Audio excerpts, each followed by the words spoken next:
Përshëndetje dashur miq, mirë se vini në Elevate. Kam kënaqësinë t'ju njoftoj se ky emision sponsorizohet nga Lajthiza. Sot kam ftuar një mik timin nga Partia Demokratike, shef organizimi dhe deputet i Partisë Demokratike, Klevis Balliu. Përshëndetje Klevis, mirë se vjen më në fund në Elevate. Përshëndetje, kënaqësia ime. Në fakt e kemi diskutuar bashkë edhe të bërit një podcast përpara se sa unë ta nisja emisionin tim në YouTube. Edhe duket se na ka bashkuar kjo dëshira për t'i shfrytzuar sa më shumë rrjetet sociale. Po, podcasti është shumë herë më mirë se çdo formë tjetër për diskutuar. Është më easy, është më i hapur, ka edhe tendencën për të qenë më i sinqert në podcast. Dhe ti në fakt e ke pasur këtë tendencë për të qenë i hapur gjithmonë. Unë që kur të kam takuar, ke qenë vazhdimisht me atë dëshirën për t'i treguar ndjekësve tu, edhe mesazhet e tua për t'i shfrytzuar rrjetet sociale, këto reelset e shkurtra. Kjo metodë ka qenë për t'ju përshtatur disi edhe rinis, mendon, apo është dhe pasion i joti nga backgroundi i familjes tënde në gazetari? Unë mendoj që kur je njëri publik, ke detyrimin për qenë sa më transparent. Po. Ndryshe kur je një qytetar që nuk je publik dhe çështjet e tua private janë thjesht të tuat, kur je njëri publik, ti ke një detyrim për t'i treguar qytetarëve, meqense i kërkon mbështetjen, të gjitha aspektet e jetës tënde. Për shembull, besoj mund të jem ndër të vetmit në mos i vetmi që në rrjetet e mia sociale kurrë nuk fshihet një koment. Pavarësisht se sa ofendues mund të jetë, aty ka dhe komente me fjalë të ndyra, kur e kam hapur Facebookun nuk heq asnjë koment. Si ka mundësi kjo, se nuk është e zakonshme në fakt? Nuk e heq sepse po themi nga figurat publike, se në politik ka gjas që edhe të qëndrojnë komentet. Kur del dhe i thu njerëzve që unë do luftoj për lirinë, për këtë, për atë, duhet që ti të luftosh dhe për lirinë atij që s'të do ty. Okay. Në qoftë se ti ja heq lirinë atij se s'pëlqen ty komenti, liria e njërit nuk është më e rëndësishme se e tjetrit. Mendimi im është që çdo koment, sado negativ të jetë, dhe qytetarët shikojnë dhe konfirmojnë vetë aty, ky e ka thënë mirë, ky e ka thënë keq. Por gjithsecili për sa kohë ti je njëri publik dhe u kërkon atyre të dëgjojnë, edhe ti ke detyrimin t'ia dëgjosh komentin. Pëlqen s'pëlqen, por lëra aty kur e fshin është not fair. Okej. Në fakt është një qasje interesante sepse tani edhe me çështjen e bulizimit në rrjetet sociale dhe negativiteti që duket se gjithmonë më shumë është në rritje. Pra e gjej njerëzit edhe si një lloj shfryrje atë. Ti e përqafon dhe thua le të jenë aty tek videot e mia, se ndoshta gjenerojnë çik më shumë aktivitet. Unë tash kam për pjesën e kësaj, liria e çdo kujt është e barabartë. Nëse unë them që unë jam një njerëz që luftoj sot për lirinë, si mundet unë të censuroj dikë tjetër. Është e vërtetë ajo që ka call centera të caktuara që merren vetëm për të sulmuar një person. Kjo është e vërtetë. Por nuk është se nuk duken ato. Dhe unë shikoj te komentet. Ka njerëz, për shembull, vijnë 10 komente që janë njësoj negative dhe në fund del një qytetar që thotë ju dukeni që jeni bashkë. Se është e njëjta fjali, është i njëjti format, është e njëjta gjuhë, janë profile jo reale. Është më mirë ti shikojnë qytetarët ato profile jo reale dhe ti bën diferencën, që ti sulmosh nga njerëz që s'janë. A i lexon komentet? Jo vetëm i lexoj, por shpeshherë i kthej përgjigje. I kthen përgjigje. Nuk i kthej përgjigje aty, po bëj një video të posaçme një herë në javë, ku unë i kthej përgjigje komenteve që më kanë përgjithsisht zgjedh komente që janë kundër meje, jo ato të mbështetura, kuptohet komente që janë kundër asaj çfarë unë them dhe ka një farë të drejtë në pikpyetjen që ngren. Për shembull, ishte dikush që më thoshte, pse s'keni folur ju, çfarë opozite jeni ju, që nuk flisni mjaftueshëm për çështjen e familjes. Po ishte në një kohë që realisht ne nuk po reagonim. Por ai kishte shumë të drejtë në atë që tha. Dhe thjesht i ktheva një përgjigje që ti ke të drejtë, por ne i kemi ndërmarrë disa nisma në lidhje me këtë dhe do t'i intensifikojmë. Dhe e deshim mbas edhe fati që të nesërmen kryetari i partisë bëri një deklaratë posaçërisht për këtë. Jo se i thash unë apo i tha komentuesi. Por e desh edhe atë deklaratë kryetarit të partisë ja dërgova të nesërmen. Por që ai në atë moment që po e thoshte kishte plotësisht drejt. Dhe çështja e familjes është parsore për të djathtë. Jo, është mirë që jenë në kontakt. Dhe në fakt ishte edhe kuriozitet që më lindi tani. Sa e thjesht ka qenë për njerëzit që të kontaktojnë ty? Edhe dikush që nuk të njeh. për shembull. Nëse ka një shqetësim ose një hall, të merr në telefon apo përdor rrjetet sociale tani më dhe të shkruan aty. Përgjithsisht në për rrjetet sociale, por unë gjithmonë preferoj edhe kur shkruan aty, se jo gjithmonë e shikoj se janë pafundësisht mesazhe, preferoj më shumë nëpërmjet WhatsApp-it. Unë kam zgjedhur një formë që kudo që shkoj, unë nuk lëviz kur pa kartë vizita. Dhe shpesh kur dalim që shpërndajmë ato flet palosit, bashkë me flet palosin unë lidh kartë vizitën time. Kushdo qytetar që del përpara. Numri i telefonit të një deputetit në një formave të tjetër duhet të jetë publik. Sepse duhet të jetë forma për ta marrë. Tani ka raste që pastaj bëhen abuzime. Kur e ke numrin, se ti ke edhe kundërshtar politik, të cilët duan të bëjnë lërat e veta, por gjithsesi është një sakrificë që ja vlen sa më shumë të kesh kontakt aq më mirë është. Është e pamundur që ti të përgjigjesh çdo njeriu. Për shembull në një video mund të marr 300 komente, 400 komente, nuk është e pamundur. Vetëm sot mund të ke marr 100 mesazhe vetëm në Facebook. Nuk është e pamundur ti kthesh përgjigje gjithë secilit. Por ti krijon një ide dhe kushdo njeri që ka nevojë për të takuar, ata që pyesin që kur mund vi takoj, ata marrin përgjigje. Ja jep hapësirën. Okej, është interesant. Dhe në fakt, duket që ti e bën me pasion këtë gjë. Ata që ndoshta nuk të njohin dhe të kanë parë në televizor, mund të kenë një lloj paragjykimi. E ke hasur ti këtë, pra me një imazh që ti vjen në ekran që është më jashpër, që je vazhdimisht duke kritikuar dhe vazhdimisht duke treguar realitetin në fakt për se si është në Shqipëri, por me një qasje të ashpër, do thosha. E megjithatë, kur ty të njeh personalisht, ti je shumë dashamirës dhe shumë pozitiv. Atë ka krijuar keq kuptime kjo qasje e jotja që del gjithmonë në ekran me këtë pozicion? Më ka ndodhur edhe me eksponent të Partisë Socialiste. Që më kanë thënë që kemi qenë për shembull në një komision apo në një tjetër, që kanë thënë që kisha idenë që do përplaseshim ose në një emision. Jo, po unë përgjithsisht jam agresiv me ata të cilët kanë vjedh parat. Dhe unë për shembull e shikoj të anormale të jesh i qetë me atë që vjen qytetar. Është e vërtet.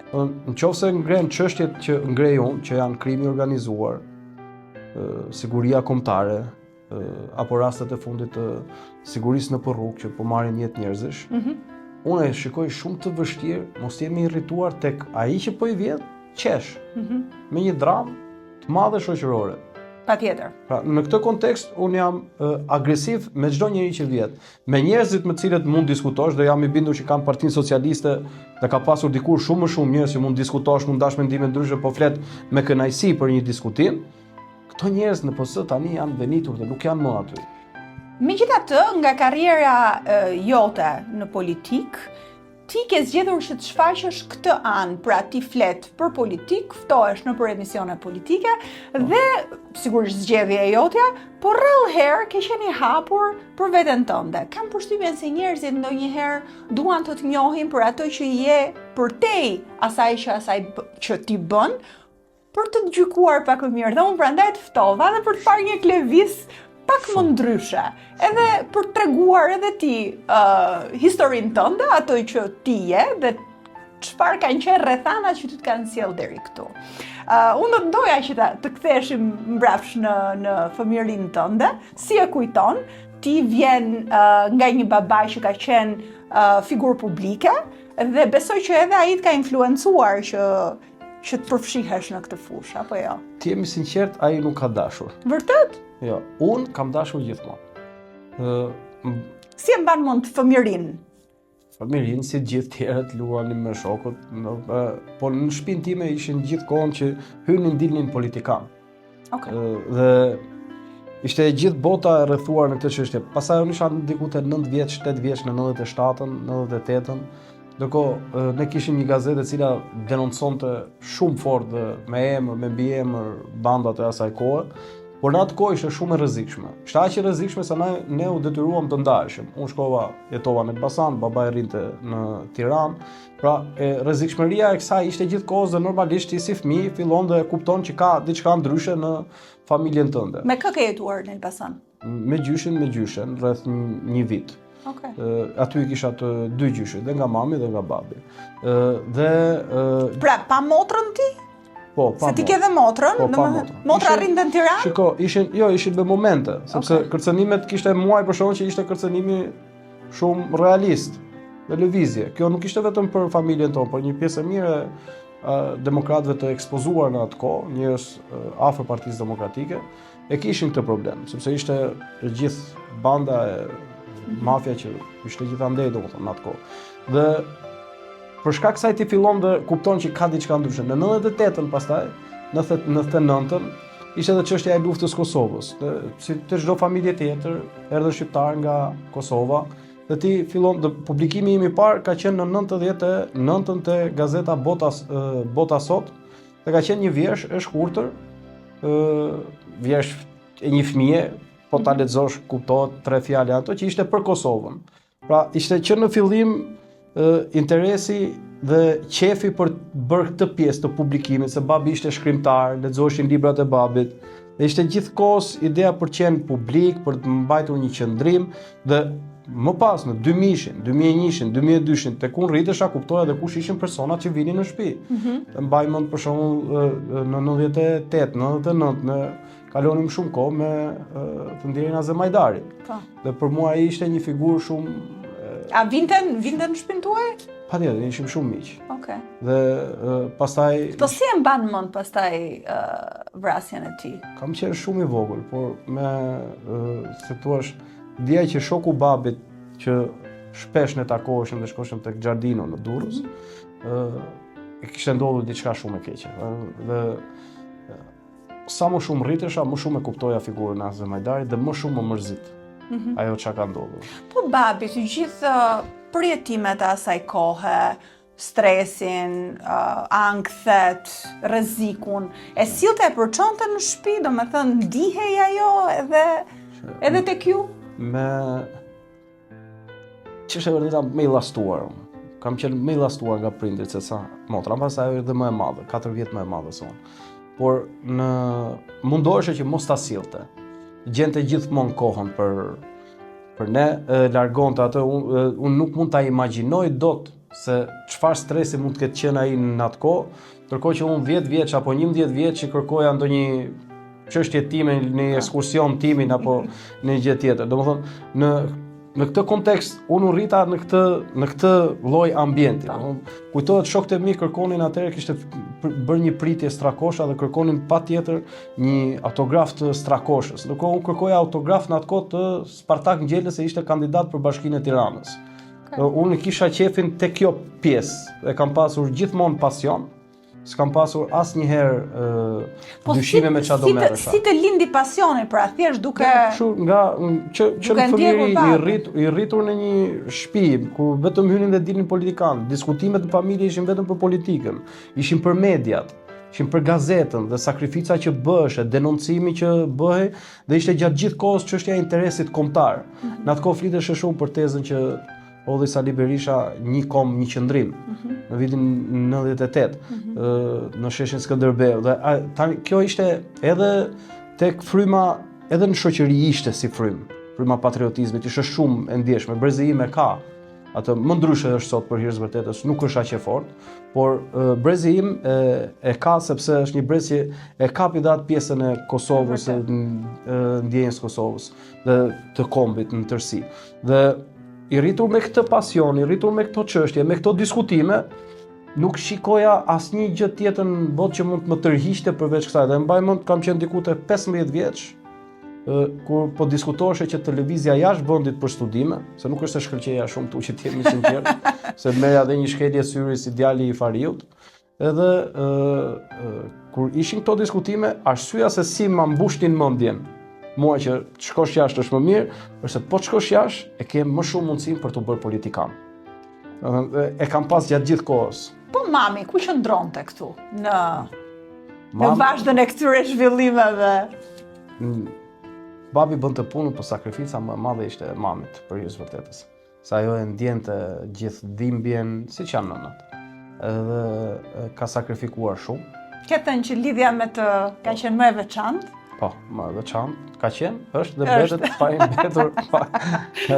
Unë me mamin, me motrën patjetër, po mami është një, domethënë, është i gjithë thonë për nënat e veta ashtu, po unë flas për timen. Ajo imja them është më e veçanta. E ka nxitur ajo këtë përfshirjen tënde në politikë? Nuk e ke dashur, ëh? Sa herë dal në për emision apo në debate, më marrin telefon të merr çik mami se është e stresuar, se e ndjen gjithkohën sikletin e asaj, por që se tush si çdo nuk ka qef kur përfshihesh për debate, është frika, është sikleti, denuncimit, i krimit, i kësaj, dhe domethënë është normale. Ajo i ka përjetuar më përpara dhe nuk i do ato për mua, patjetër është normale. Asnjë nën nuk do ta donte për djalin e vet që të përballet dhe të denonconte eksponent që njihen që janë të krimit organizuar apo persona që janë me pushtet dhe që janë kapur në shkelje të ligjit. Sali Berishën, kur e ke takuar për herë të parë? Që e mban mend? Që e mbaj mend unë Sali Berishën, unë luaja futboll tek Pallati i Pionerëve. Pallati i Pionerëve ka pasur në atë kohë një fushë të zezë të madhe dhe unë isha portier, se isha pak i shëndosh, vrapoja shumë dhe mlinin portier. Dhe babi punonte gjithkohën te PD-ja, nga Pallati i Pionerëve, te PD-ja vjetër ishte shumë afër. Shpesh herë më harronte aty dhe vija vetë te PD-ja, se nga puna, nga këto. Dhe mësova si rrugë. Një ditë qelloj ka qenë, unë isha edhe me skuadrën e Pallatit Pionerëve, profesor ka qenë Yqmet Kuka. Dhe kur mosha 9 vjeç apo 10 vjeç kam qenë diçka e tillë. Hyra dola nga fusha, isha bë komplet i zi, kështu kam pas një tot kuqe dhe fari unë kishte harru. Nuk e di, prita jashtë me profesorin dhe më tha profesori, hajde se po të çoj se do jetë te PD-ja. Dhe më merr me vete, shkoj te PD-ja, ka qenë një lokal ku hajshe pilaf aty, diçka përballë Partisë Demokratike. Shoh aty si ishte, dhe më thon, do jetë brenda te zyrat. Sa vjeç ishe ti ndërkohë? 9 apo 10 vjeç. Okej. Dhe futem, më thot profesori, ja futu aty, se më shoqëroi deri atje. U futa brenda. Unë gjita nëpër ato shkallën aty dhe pa dashje, as mpa njeria, nuk e di si ndodhi. Hapa një derë aty dhe ka qenë ishte doktori tek ajo zyrë. Pa paradhom pa gjë? Po si ishte zyra e doktorit? Ishte doktori te kjo dhomë ku po hyja unë. Dhe në moment që kthejnë kokën, unë i them që babi im ku është? Ai qerë dhe kush babi e them pari. Edhe i thot dikujt aty, shko të mirën i pari unë, është ka ardhur çunë. Ky ka qenë momenti i parë, pastaj shpesh takoheshim me familjen kur takohesh në herë kishte. Cilat ruan kujtime më të veçanta nga ajo kohë e fëmijërisë? Janë të ndryshme, po kam pas një lidhje shumë veçantë me gjyshin nga mami. Kemi pas një rutinë që çdo ditë pinim një kafe bashkë, unë haja një krep. Dhe rria kisha një rutinë timen me gjyshin. Ishim shumë të afërt. Ai ka qenë piktor, shumë i mirë si piktor, ka ekspozitat i ka pasur në Shqipëri, po dhe në vende nëpër Europë. Keni pikturat ti? Shumë, patjetër. Edhe unë mundohesha të ma jepte pak ai atë të pikturës, qefin për të pikturuar dhe jam munduar dhe sot e kam si hobi pikturën. Po pikturon mirë? Mirë, se di atë. Tani unë pikturat të tuat nuk kam parë, nuk i ke sjell ndonjëherë. Jo, unë kam si time, por rri në shtëpi. Okej. Do të thënë, ndonjëherë kur kam kohë, unë pikturoj në një gjë që kam qef. Mund të jetë një send që shoh në shtëpi apo një gjë nga fëmijëria ime, mund të jetë kukulla që kam pas parë unë dikur, një gjë që më shkon mend në atë moment. Mundohem dhe kam si një hobi tim. Pra një fëmijëri në mesin e ngjarjeve, zhvillimeve, duke qenë se babai yt ishte goxha publik edhe i përfshirë në politik, pra edhe ti ke qenë ndjekës i kësaj. Dhe pastaj vendos që të shkëputesh dhe të shkosh në Angli për shkollë, për të plotësuar më shumë dëshirën e të bërit politikan i mirë, apo jo? Shumë kërkonit më mbushin mendjen. E vërteta është unë nuk doja të largohesha. Dhe mbaj mend kur kam ikur atje, kam pas gjithë shokët mi, kemi qenë ja 5 makina. Në çfarë moshe ke ikur? Tani 17 vjeç. Pra pa përfunduar gjimnazin? Jo, pa përfunduar gjimnaz. Në vitin e 2 gjimnaz, unë u largova. Dhe kur shkova në aeroport, ka qenë koha e luftës me Iranin. me Irakun. Ishte koha sapo ishin hedhur në dy kullat, ishte kjo kohë. Që në 2001 i bie edhe. Jo, më fal. Ishte koha e luftës në Shtetet e Bashkuara, ishte në 2005 kam lëvizur.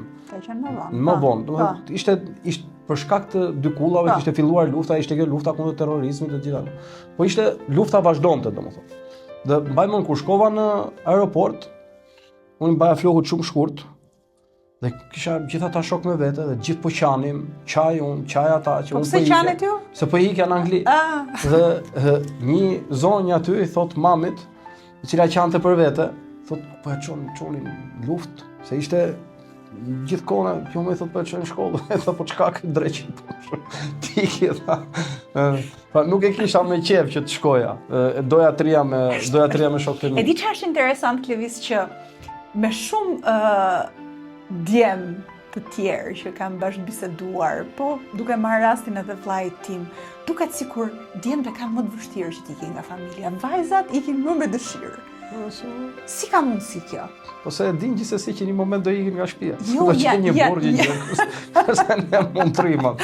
Nuk do thosha këtë, megjithatë them që ndoshta djemtë kanë më shumë këtë lidhjen me mamin, me përkujdesjen e saj, me familjen, kurse vajzat përgatiten që t'ja dalin me vete. Edhe në rastin tim, motra ime në Angli ka shkuar, ajo ka kërkuar t'ikte. Nuk ka qarë pra kështu. Jo, ajo kërkon t'ikte, patjetër e ka pas të vështirë, ka kërkuar t'iki, ka qenë dhe më e vogël se mu kur është nisur atje, dhe nuk e kishte atë, kurse unë çdo ditë merja në telefon nga Anglia, i thoya nuk do shkoj në shkollë, do ta ngel shkollën që të m'ktheni.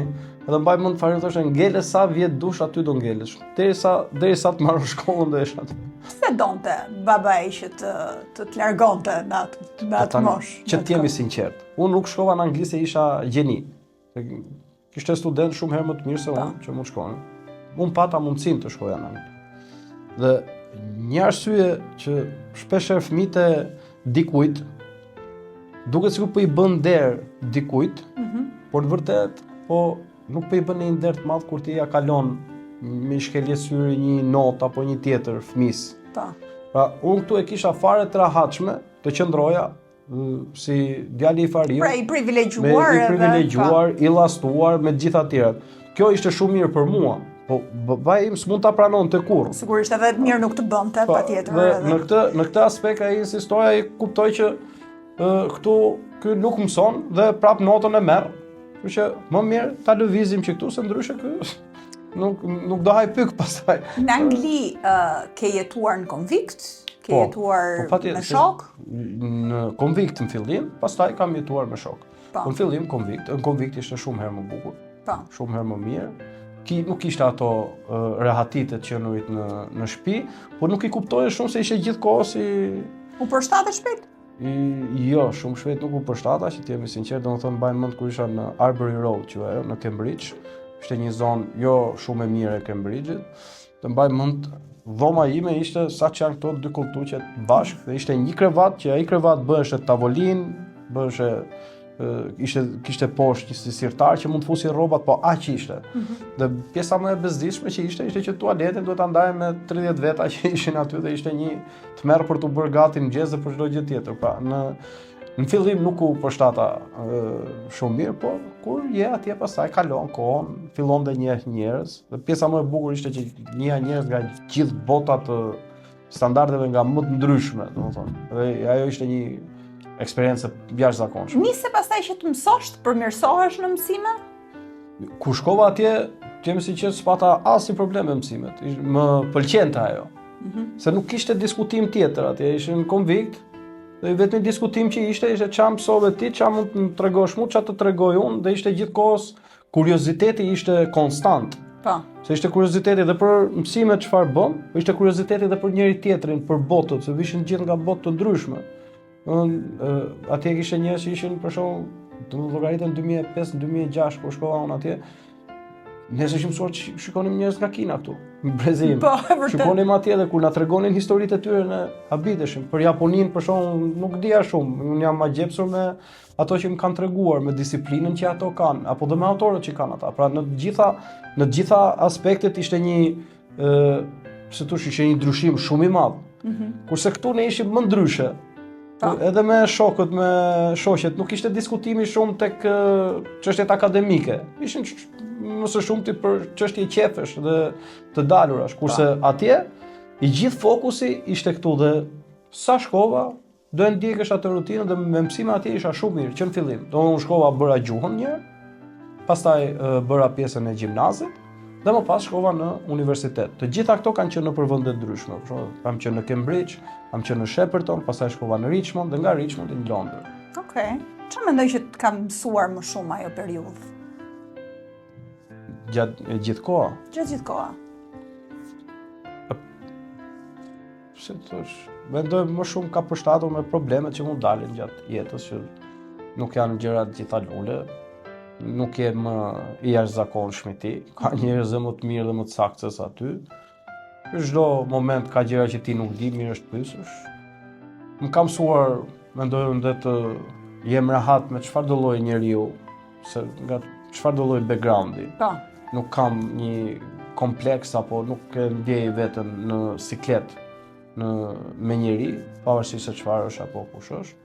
Dhe mendoj që ajo më ka ndihmuar, shokët atje, shoqet atje, më kanë ndihmuar të rritem. Mendoj unë të maturohem më ndryshe, sepse realisht kam pas njerëz shumë të veçantë që kam takuar atje dhe sot e kësaj dite i kam shumë miq dhe më kanë mësuar shumë. Patjetër dhe shkolla. Ka dy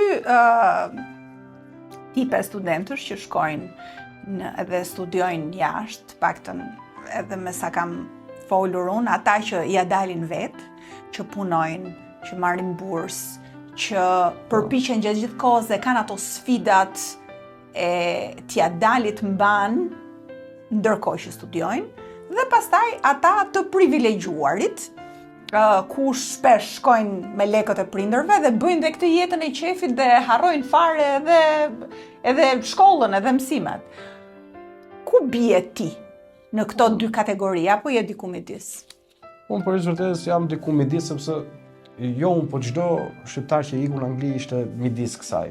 Jo, nuk të thosha. Në brezin tënd kanë ikur edhe nga ata që kanë patur para nga familja edhe. Po mund kanë qenë, po parat që ishin këtu nuk mund t'i krahasosh me çmimet që ishin atje. Okej. Do të përllogarizësh që në atë kohë 1 pound ishte 2000 lekë, pra 100 pound ishin 200.000 lekë. Kështu që sa do që të merrje ti nuk mjafton. Ishte një gjë e pamundur. Çmimet atje ishin stratosferike. Ne bëshim jetë studenti. Por çfarë ishte mundësia atje? Në çdo cep të Anglisë, studentët ishin të privilegjuar nga çdo bar, lokal apo restorant. Kjo është në paktën në qytetet ku rrinim ne, se ne ishim qytet studentë. Që kishit discounte. Pafund, domethënë ti mund të blie një Coca-Cola te një dyqan dhe merrje nga ai dyqan një bilet për në kinema falas. Pra ishin për studentët ishte ka krijuar Anglia në mënyrë të jashtëzakonshme si asnjë vend tjetër, mundësinë që pavarësisht mundësive ekonomike që ke, ti të kesh momentin tënd edhe të kënaqësisë, po edhe që të marrësh seriozisht çështjet e tjera. Patjetër që ka pasur student shqiptar, të cilët nuk kanë pasur lehtësitë e mia, siç ka pasur student shqiptar që kanë pasur shumë herë më të lehtë se sa e kisha unë. Por një gjë ka rëndësi edhe e them gjithmonë. Në Shqipëri, sistemi akademik ka qenë shumë i fortë. Shumë i mirë për hir të vërtetës. Ka qenë, po. Për hir të vërtetës. Edhe është, nëse do ta bëjmë, por nëse do të merresh seriozisht. Diferenca që më ndodhi mua të paktën çan ndjeva unë, është që atje merrej seriozisht. Kurse këtu nuk ishte serioz as unë me situatën, por as ambientet ku unë rria me arsimin nuk e merrnin shumë seriozisht, se duke një gjë që take it for granted, e merr sikur do ta zgjidhësh më vonë, nuk është problem. Kurse atje është një çështje shumë serioze. Dhe prandaj thash në fillim, unë nuk ika se isha gjeni. Kishte në Shqipëri student që mund të marronin dhe 1.000.000% më mirë se sa mua në Angli dhe e meritonin më shumë se sa mua të shkonin atje. Se në fund ditës, si në Angli, si në Shqipëri, 2+2 bëjnë 4, nuk ndryshon dot. Çështja është që unë këtu s'po lexoja librin. Pra ishte mungesa e aftësive të mia që më çoi mua atje. Dikush që këtu arriti pavarësisht të presioneve apo lehtësive, nuk duhet të marrë si thua që meqense ky ka studiuar jashtë, është më i mirë se ai që ka studiuar në Shqipëri. Nuk është e vërtetë ajo. Ajo është një legjendë urbane që është shpjeguar. Kush ka studiuar jashtë është një mënyrë apo tjetër një gjeni. Jo, nuk është e vërtetë.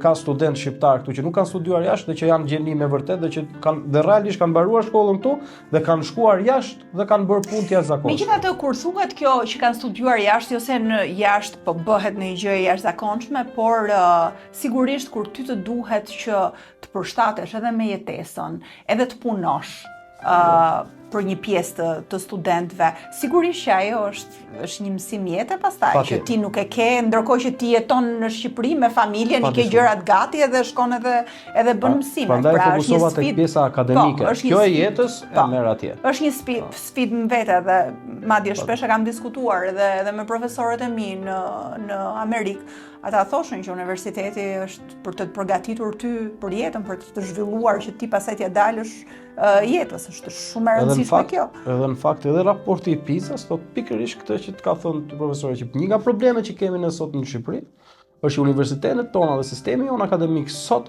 nuk po i përgatit njerëzit më për jetën që po vjen. Pra ne mësojmë diçka e cila realisht studentëve nesër nuk i hyn punë në jetën e përditshme. Kjo zëvendësohet kur ti shkon jashtë, sepse të mëson vetëqenia vetëm atje që duhet krijosh shoqërinë, duhet krijosh grupimet e tua, duhet kuptosh që si t'i afrohesh dikujt, të mos t'i afrohesh dikujt tjetër, duhet fillosh të ndash njerëzit, kush po të mbështet, kush s'po të mbështet, kush të duhet, kush të duhet, pra janë të gjitha këto fillojnë jeta e vërtet, që të gjithë e ndjejmë. Atje e merr këtë në një formë shumë mirë, sepse përplasesh dhe me kultura të papundur. Në Londra ka 216, mbaj mendun, kultura të ndryshme. Ishte një studim që ishte bërë 216 kultura të ndryshme që jetonin në Angli. Po ti ishe në grupin e shqiptarëve aty apo ishe në grupin e të huajve? Për ishtë vërtetës për paktën 6 vite asnjë s'takoja nuk kisha asnjë student shqiptar. Edhe në shkollën ku unë shkova, nuk kishte pasur ndonjë shqiptar, dhe kur i thash një herë që jam nga Albania, i thash, e diku i bie, tha, po tha patjetër, tha, ngjit me New Yorkun. Tha, është Albania. Qyteti New York nuk ka lidhje me ne. Ne jemi Europa juglindore. Dhe domethënë shpesh ishte kjo që nuk e dinin se ku ishte Shqipëria që të mërziste. Dhe një gjë që dinin nuk ishte... Kanë qenë vite tjera, sepse bota është bërë shumë më e vogël tani më, edhe njerëzit dinë çdo gjë për para. Nga 2005-a, unë mbaj mend për shembull 2005-ën me 2010-ën, 2011-ën, se ishte koha tani që bëj asocim, stabilizimi, liberalizimi i vizave, flitej për Shqipërinë. Ishte ndryshe, erdhi George Bush në Shqipëri dhe ishin të gjitha këto, dhe shokët e mi në Anglim thonë, ju erdhi George Bush në Shqipëri.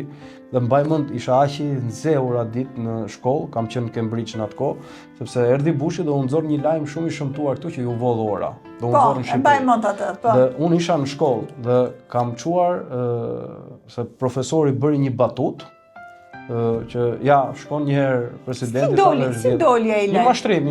Një mashtrim i dal nga zyrat e Partisë Socialiste për të hedhur poshtë takimin, se ata nuk e duan atë, kanë një problem. Sigurisht, po domethënë interesant edhe gjetja për këtë. Unë isha në shkollë, ishim në klasë, mos gaboj po bëshim kalkus, dhe profesori bëri një batutë me idenë që ju vodh ora këtë dhe u mërzita aq, isha i mërzit që kishte dalur lajmi dhe po diskutoja pas se ty janë klasë me babit.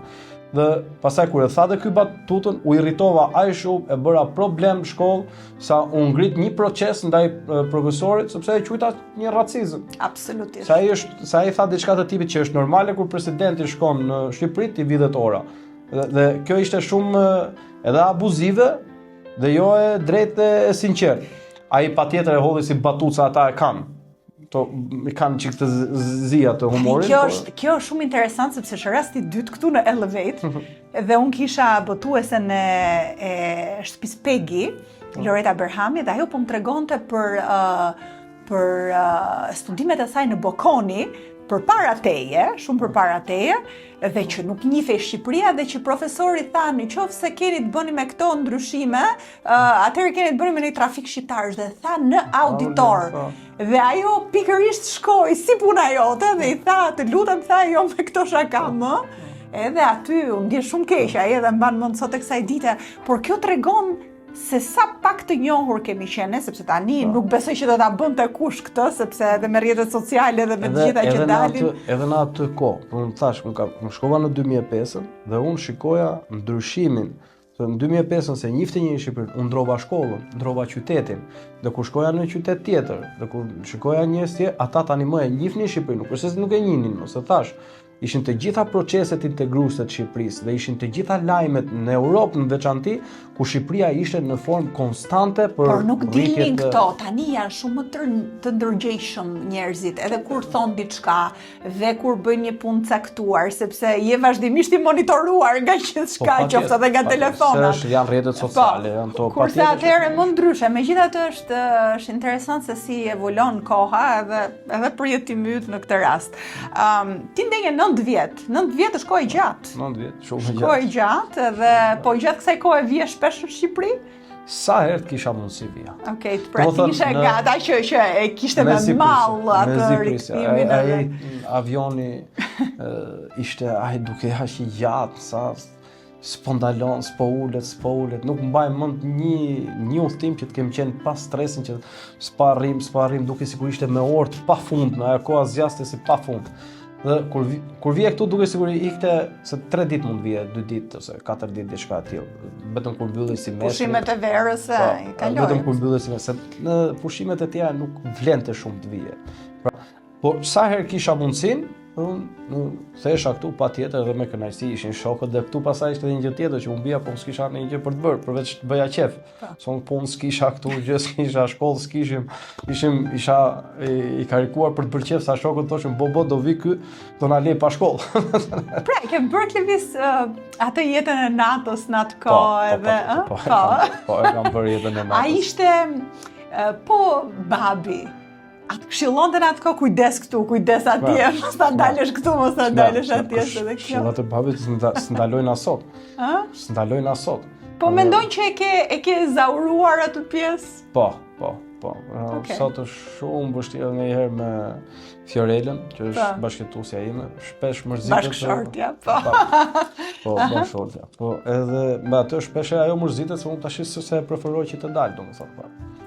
Ti pastaj u ktheve siç besoj që e ke ditur gjithmonë që do kthehesh, pra se ke menduar ndonjëherë që do qëndroje atje. Dhe sot e kësaj dite nuk e kuptoj ata që qëndrojnë. Ashtu, a? Nuk e kuptoj, unë më kuptoj vështirësitë që ka vendi, po një nga arsyet pse shtohen vështirësitë këtu është se nuk rrim ne këtu. Nëse ne do të rrinim këtu, më të vështirë do ta kishin këta që janë sot të shkatronin këtë vend për zbërtetës. Prindrit kanë thënë njëherë vazhdo jetën atje, shikoni punë atje. Për herë. Ashtu, pra nuk kanë dashur që ti të kthehesh. Babi nuk ka nuk donte që të rrijon atje. Që nuk donte të rrije. Po, kurse mami e mendonte atë, gjej një punë të mirë atje, çun thoshte rria, mos u ngatro me këto punë të babit këtu. Edhe shko atje, thoshte, kurse jo, unë vetë nuk e kam menduar kurrë, domethënë mund gjaj kështu si quajnë çfarë doni, po realisht jam rritur në një shtëpi dhe u rritëm në një kohë ku dashuria për vendin është shumë, nuk është thjesht një çështje diskursi politik, është realisht një gjë që e ndjej. Kush e beson mirë, kush e beson mirë, po edhe vendin tim, edhe njerëzit e mi këtu i dua se jemi një popull aq i vogël, po kudo që shkojmë ne bëjmë një zhurmë aq të madhe, të jashtëzakonshme, qoftë në të mirë e qoftë në të keqe, që tregon që jemi një popull shumë i aftë. Dhe realisht historia ka qenë e pandershme me ne. Dhe ky është një nga arsyet themelore pse e du politikën, nëse është një platformë ku ti mund të bësh diçka, aq sa ke ti mundësi, t'ja evidentosh pak që prit se këtu e keni gabim. Në këtë aspekt. Po të them vetëm një detaj të vogël. Nëse nuk do ishte Skënderbeu, në Vjenë, vend Stefan Plaza, do ishte një Abdullah Plaza. Pra, dhe historia ka qenë pas sinqert në lidhje me ne. Edhe për çështjen e komunizmit. Ne jemi vendi që kemi pasur komunizmin më të egër në botë, po ne unë mbështetëm të fundit. Ishte komplet e pandershme. Ne quhemi Ballkan. S'ka lidhje, Ballkan është një fjalë shpiku, mjafton ti referohesh profesor Plasarit. Ne jemi Europa juglindore dhe sot na kërkojnë të integrohemi ne në Europë, ndërkohë që realisht ne kemi qenë Europë përpara Europës. Pra historia ka qenë e pandershme me ne, po gjithsesi shqiptarët asnjëherë nuk e kanë shpreh atë mërzin apo agresivitetin apo racizmin. Vendi i vetëm në botë sot, i vetmi në botë sot që nuk bën diferencë e musliman, je krishterë, je ateist, është Shqipëria. Do thonë ti ke brenda një familje, njëri quhet Ahmet, tjetri quhet Kristi. Në cilin vend botës mund të ndodhi kjo? Dhe kjo është në fakt një vlerë reale, vërtet, e shqiptarëve dhe ne duhet ta promovojmë sa më shumë këtë. Edhe madje nuk e themi mjaftueshëm, nuk e promovojmë mjaftueshëm, është e vërtet. Ti u ktheve pastaj, u ktheve me atë mendimin që unë do përfshihem politik. Pra vazhdoj, studiove shkenca politike? Shkenca politike. Shkenca politike. A pe një mënyrë ndryshe se si veprohej atje në politik dhe a doje të adoptoj edhe mënyra britanike kur ti të përfshihesh pastaj edhe të kishe rrugtimin tënd? Do thonë, atë çfarë jetën parlamentare që studioje atje si për shkencat politike dhe politikën të si përfshi dhe historinë, që janë besojnë themelet e politikës, mundohem që ta bëj në komisione apo në parlament. Atë që ju quheni si agresivitet. Po të ndjekësh parlamentin në Britaninë e Madhe, është i jashtëzakonshëm debati që bëhet atje. Është agresiv, është ballë për ballë, ata në një distancë jo kaq afër sa ne, po pak a shumë. Dhe debati është frontal. Po. Sepse e gjithë ideja e parlamentit nga vetë fjala parla është diskutimi, të flasim, të debatojmë. Kurse në Shqipëri, parlamenti është si një aul diskutimi. Qoftë ti fol 10 minuta, qoftë dikush tjetër fol 10 minuta. Jo. Parlamenti duhet të jetë një aul debati. Pra ne përplasemi në debat me ty, dhe s'kam pse të jem i qetë me ty nëse unë mendoj që ti po vjedh. Pra ose po vjedh, ose unë po flas kot që ti po vjedh, nëse jam i qetë me ty. Pra në këtë aspekt këtë do mundohem ta bëj në seancën parlamentare, që jam gjithkohës që bëj debat me ta, nuk e kam me as kënd personale. Unë debatin kështu bëj dhe me miqtë e mi.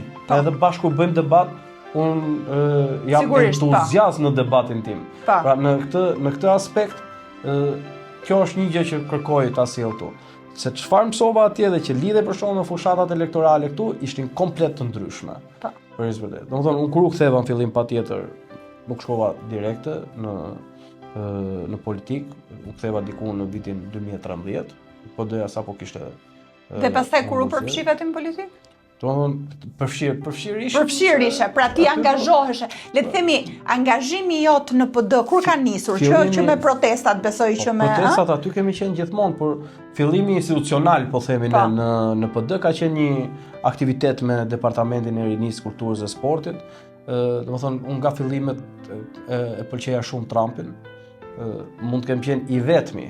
Mund ka qenë në emisionin Opinion, nuk gjeheshe një njeri që të vinte në emision dhe të thoshte që do fitoj Trumpi nesër. Dhe po se beson të njëri në atë kohë. Dhe mund ta, se më keni pasur dhe të ftuar dhe mund ta konfirmoni, në emisionin që ishte për këtë çështje, ju tregoja që unë e mbështesja dhe ai nesër do të fitoj. Njerëzit e quanin këtë se një budallik në atë kohë. Gjithsesi, ajo doli krejt ndryshe. Por përpara kësaj isha mbështetës i tij dhe i diskursit të tij dhe i tezave të tij politike kundër majtës që po merrte një rrugë që s'kishte më lidhje as me politikën, me asnjë gjë tjetër, por në një formë apo një tjetër, qoftë edhe në Amerikë dhe kudo në botë, po shkonte drejt autokracisë të plotë, me teza shumë të çuditshme që lidheshin me lëvizjen woke. Në atë kohë akoma e pa konfirmuar.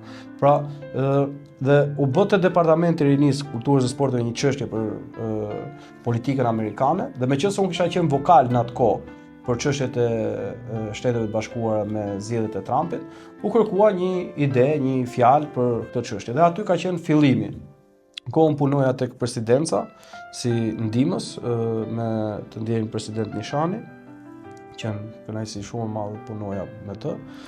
Se aty nuk ishe tamam në një rol politik, po them, megjithatë ti ishe. Por aty mësova se si funksiononte administrata që mendoj mund të funksionojë më mirë. Megjithatë, Kleviz duket sikur çdo gjë e jotja ka qenë në atë rrugtimin e parashikuar, ti ke qenë më i privilegjuar për shkak edhe të njohjes së babait tënd, pastaj kollaj duket edhe në Angli, kur u ktheve këtu, punon president, pastaj bësh deputet. Pra dikush që të shef ty thot, hajt se ky është çuni i babait. Ka qenë vërtet kështu? Cilat kanë qenë sfidat që ti ke hasur pastaj për ta kundërshtuar këtë? Në shumë aspekte ka qenë ashtu. Po në habitem, njësoj si që është çuni Kristaqit, në pësë çuni Fariu do jetë në PD. Pra nuk ka një... Po mirë, mund t'jenë edhe, ja, Floriana nuk është vajza. Ajo nuk e ndalon dikë tjetër tjetër. Okej. Do thënë, nuk është se, nuk mundet të ndalohet mund t'jem se jam çuni Fariu. Jo, por rruga të shtrohet më lehtë. Dhe pastaj çfarë bën ti për ta mbajtur rrugën? Shiko, ajo mund të qëndroj, po ajo varet nga aktiviteti i gjithë secilit. Pra, ti nuk mund të mos jesh pjesë e një grupi se je djali i dikujt, po ti nuk mund të jesh pjesë e një grupi vetëm se je djali i dikujt. Ajo pastaj përkthehet në punën që ti sjell. Në qoftë se do të gjykohej që Klevisi nuk bën gjë, nuk punon dhe nuk bën pjesën e vet, dhe mbahet aty më hatër se është djali i filanit, ajo duhet të ishte e padrejtë. Jo, dhe në fakt ky nuk është rasti, unë duhet ta përcaktoj ti je një ndër deputetët më aktiv edhe më punëtor që vazhdimisht ke kontakt me terrenin, me bazën, dhe kjo i mungon deri diku deputetëve të forcës tonë politike, po flasim, sepse duket sikur preferohen më shumë emisione televizive. Çdo gjë politik ka rëndësinë e vet, po dhe në emision vjen më mirë që në terren. Por terreni ti e ke pikë të fortë, edhe çfarë ka mësuar terreni? Ke ndenjur mbi 400 ditë aty tek Unaza. 420 ditë. 420 ditë tek Unaza. Një ditë gjysmë.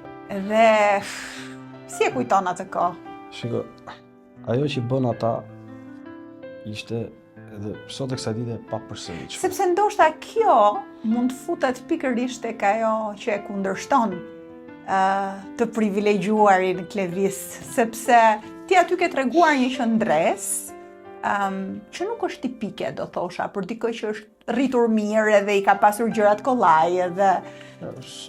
Mendoj që ai është perceptimi për njerëzit që janë rritur mirë, po s'është e vërtetë. Shumë njerëz janë rritur mirë dhe janë njerëz të mëdhenj në botë. Churchilli është rritur shumë mirë.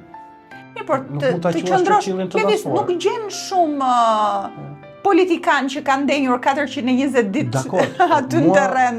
E vërteta është që unë jam një njeri, pavarësisht se si duhet, jam një njeri i ndjeshëm. Në një formë apo i tjetër. I ndjeshëm edhe në rastin e mirë, edhe në rastin e keq. Dhe ajo që më bëri për shtypje te këta, për shumë po të them një kuriozitet. Ditën e parë që unë shkova atje, njëri prej tyre që sot është miku shtëpisë im, Gzimi e ka emrin, më erdhi dhe më tha mua, ka ardhur ky djalë i gazetarit, si jemi për politik tu, tha. Ik, tha. Edhe unë thash, unë iki, thash dhe mbaj mend kam qenë me zotin Noka, më flamu thash, hajde ikim këta s'duan që të rrim këtu. Pse do rrim me këtu? Jo, tha, prit, ta flamu, se s'është ashtu. Se unë jam në këtë, funksionoj në këtë format. Dhe gjithsesi, pas pak filluan ato protestat dhe kuptohet u misuam, u bëm, dhe ajo çfarë më bën të përshtypje ishin kaq shumë familje, ishin për pronën e vet, për shtëpinë e vet, dhe këta thonë, po ka letra, po s'ka, edhe po mos të ketë letra, çfarë lidhje ka, do ta hedhësh mes rrugës. Dhe ishte një sakrificë, Floriana, ajo që i kanë bërë ata është e pamundur të bëhet, se nuk ishin 420 ditë që vije dhe flisje, po ishin 420 ditë luftë, paradite, mastite, ndarke vonë, vinte operacionalja, hynte në përshpia i merte, dhe ç'bënu? Përllogarisnin që sot do arrestojnë babin, dhe çuni nuk dilte në protest që nesër mos ngelej rruga bosh.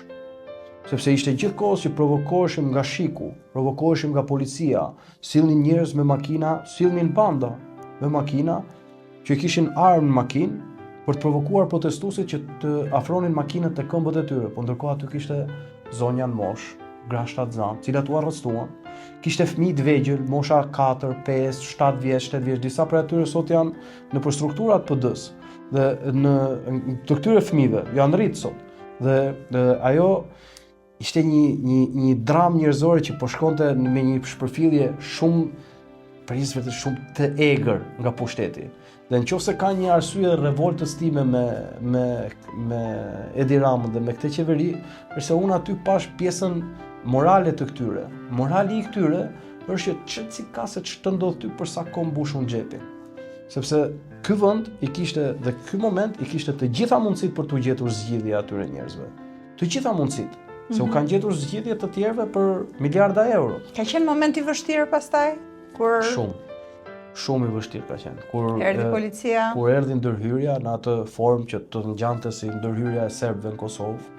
Thonë me gaz që është hedhur atje, nuk mendoj që ka njëri, është hedhur në një lokal prej 100 metra katror ku ishin 300 persona të mbyllur aty.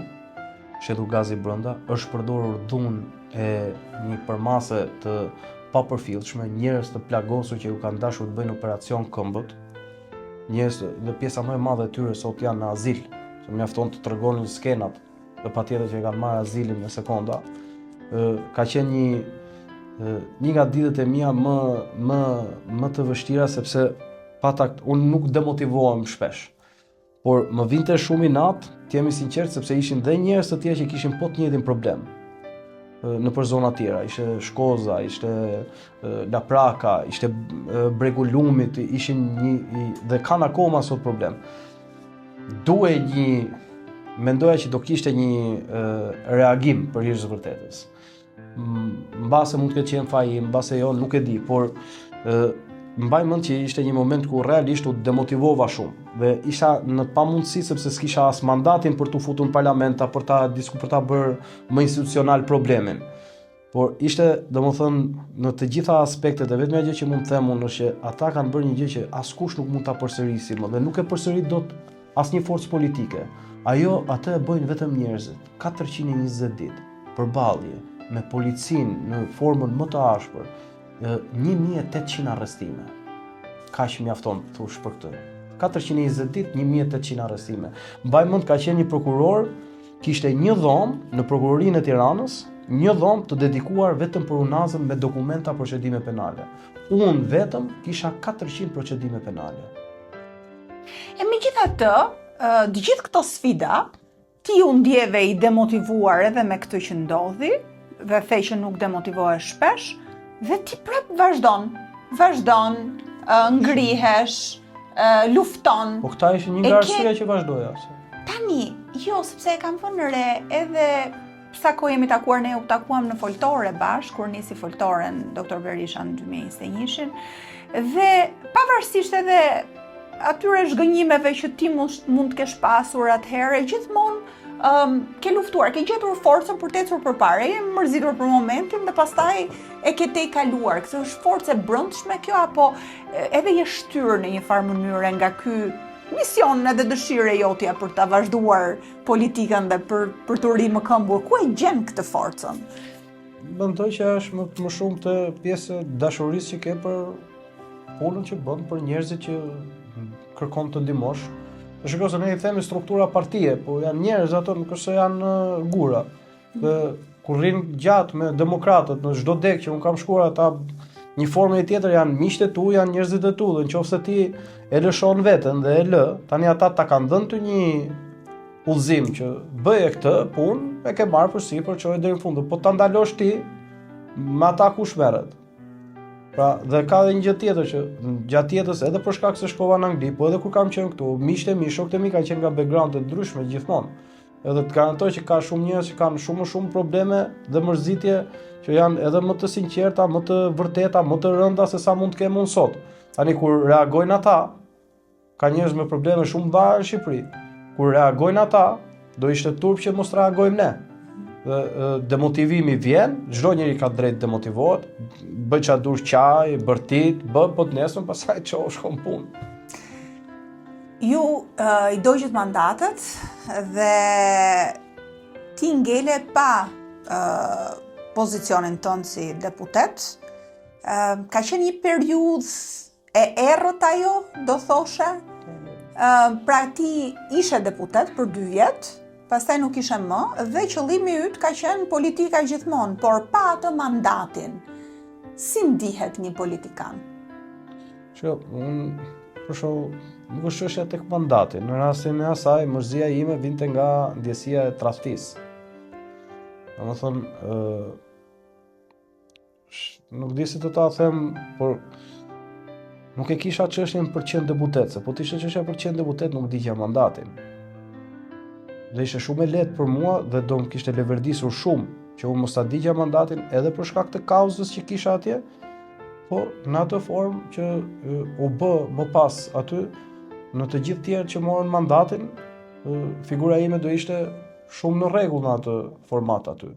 Dhe në këtë aspekt nuk e kisha shumë tek pjesa e deputetit, po ishte një tradhti dhe një lojë shumë e shëmtuar që nuk u bë thjesht nga kundërshtari, po u bë nga kundërshtari në bashkëpunim me ata të cilët unë mbroja nga mëngjesi deri në darkë. Njerëz cilët për vërtetës familja ime i kishte promovuar, se familja ime kishte përpara tyre në parti. Dhe pavarësisht se unë nuk mund të them me bindje plot se kush apo çfarë apo si, por unë di që betejë ime tek Unaza ishte me 3 faktorë themelor. Ishte pushteti, ishte krimi dhe ishte oligarkia. Janë 3 pushtete shumë të mëdha për një deputet të ri. Unë kam ndjekur 1 vit e gjysmë deputet, kam ndjekur mandatin, kam vazhduar betejat, jam arrestuar 3 herë, dhe pavarësisht gjithçkaje, kurrë nuk kam gjujtur me gur partinë time. Dhe kurrë nuk kam gjujtur me gur jo partinë time se është partia ime, po se nëse ti bie dakord me ato vlera dhe parime, fakti që ti si e sot nuk do të thotë që kjo parti nuk bën. A ka qenë herë Fariu që të thotë lëre ik fare? Jo, kur. Fariu e ka vuajtur vetë këtë. Fariu s'ka qenë, se njerëzit thonë Fariu s'ka qenë as deputet, as ministër. Ka kandiduar në momente shumë të vështira, se thash, ka shumë demokrat që mund ta meritojnë shumë herë se gjithë ne që jemi sot në parlament atje. Unë vetëm tani që mendoj ti mund të ishe një nga ato që mund të ishe sot në parlament dhe mund ta meritosh më shumë se mua apo dikush tjetër. Po ka demokratë të tjerë që mund ta meritojnë më shumë se ty që as nuk janë tek lista. Shiko. Jo, më pëlqeu ajo që the që nuk e gjuajta me gur partinë në çdo rast edhe. Po se shiko, Floriana, kjo se njerëzit të harrojnë historinë dhe një gabim i madh që ka partia jonë është mungesa e arkivës, që nuk e ka. E disa gjak është derdhur për këtë parti. E disa demokratë janë vrarë. Janë vrarë realisht për këtë parti. Është Azemajdari, po janë të tjerë, kanë Fier, kanë Tropoj, kanë Shkodër, kanë Vlorë. Domethënë në 97-ën ishin bandat e Zan Çavushit dhe tërë lloj kriminalesh të Partisë Socialiste, të cilët kudo që shifnin demokratë shtinin me armë, demokratët mes Vlorës bënin mbledhje kryesie. Dhe rrezikonin jetën. Dhe unë prandaj dhe realisht se thonë militantët e Partisë Demokratike. Partia Demokratike ka struktura, ka demokrat. Po demokratët janë militantë të Shqipërisë. Nëse sot dëgjon një njeri për shembull flasin për Kosovën, 90% të rasteve është një demokrat në rrugë. Në vërtet. Nëse ti sot dëgjon njerëz flasin që tu s'ka zgjedhje, tu s'ka demokraci, është demokrat ai që flet. Nëse dëgjon një njerin që flet për 500 milionë euro, është njëri i administratës. Pra kjo është diferenca. Demokratët janë militantë të Shqipërisë dhe sakrifica e demokratëve ka qenë shumë e madhe, por e vlefshme se bëhet për Shqipërinë, jo për një parti, se mund të jetë PD-ja, mund të jetë një parti tjetër. Po për sa kohë ti punën e bën për këtë çështje, shumë e rëndësishme dhe fakti që ti sot mërzitesh se nuk je në një post apo në një tjetër, nuk mundet kur të hedhësh gur mbi këtë çështje, se është një çështje kombëtare. PD-ja nuk është se solli thjesht demokracinë, po PD-ja u krijuan nga vetë demokracia, se e krijuan qytetarë që hodhën poshtë regjimin. Krijuan këtë parti. Tani që ti u riktheve në parlament, a ndjen se je aty ku do doje të ishe? E kam shprehë, ata që duan politikën dhe që janë politikanë kurrë nuk kënaqen. Gjithmonë do të ngjiten. Të ngjitëm edhe pak, të ngjitëm edhe pak. Por e para un kam babain tim që më ndihmon të shtri këmbët sa është i organi. Dhe e dyta si të ndihmon? Në diskutime, unë kam këshilltar falas. Ai ka vite që merret me politikë, ka qenë këshilltar i figurave më të rëndësishme të politikës shqiptare, për shkak Sali Berishën. Për çfarë ka këshilluar? Këshillat më me vlerë që ti i mban nga ai.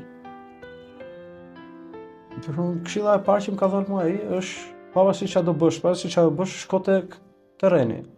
Ajo ka qenë këshilla e parë. Tani unë nuk po e them ashtu siç ma ke thënë ti, por mua më ka mbetur në mendje që në një farë mënyrë të ka dhënë dhe këshill që t'jesh i kujdesshëm dhe serioz, po e themi kështu.